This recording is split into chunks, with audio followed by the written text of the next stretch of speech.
Gəncə Dövlət Universitetinin nəzdində fəaliyyət göstərən regional kollecdə ciddi iddialar gündəmə gəlib.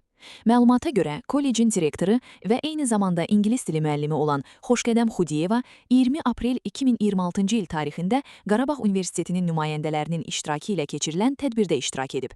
Tədbir saat 10:00-da başlamasına baxmayaraq, direktorun həmin gün 08:30-da keçirməli olduğu dərs auditoriyada olmayıb.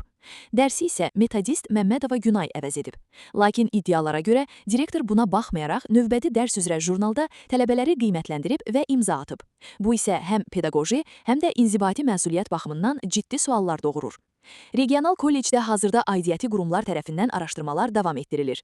Məlumatlara görə prokurorluq tərəfindən yaradılmış araşdırma qrupu hələ də kollecdə baş verən pozuntuları təhlil edir. Xoşqədəm Xudiyevanın dərs saatını əvəz etmədən jurnalda imza atması, sənəd və qiymətləndirmə qeydlərinin uyğun olub-olmaması məsələsi araşdırmanın diqqət mərkəzindədir. Bu hal həmçinin sənəd saxtalaşdırılması ehtimalını da gündəmə gətirir. Açıq qalan suallar.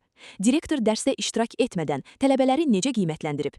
Dərsi əvəz edən metodistin fəaliyyəti necə sənədləşdirilib? Jurnal qeydləri faktiki dərs prosesi ilə üst-üstə düşürmü? Bu hal tək bir hadisədir, yoxsa sistemli problem mövcuddur?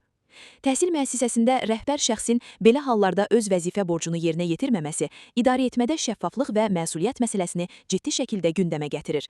Hüquqi baxımdan dərs saatı və jurnallardakı qeydlər hamı üçün eyni standartda olmalıdır. Aidiyyəti qurumların və prokurorluğun bu məsələyə hüquqi qiymət verəcəyi gözlənilir.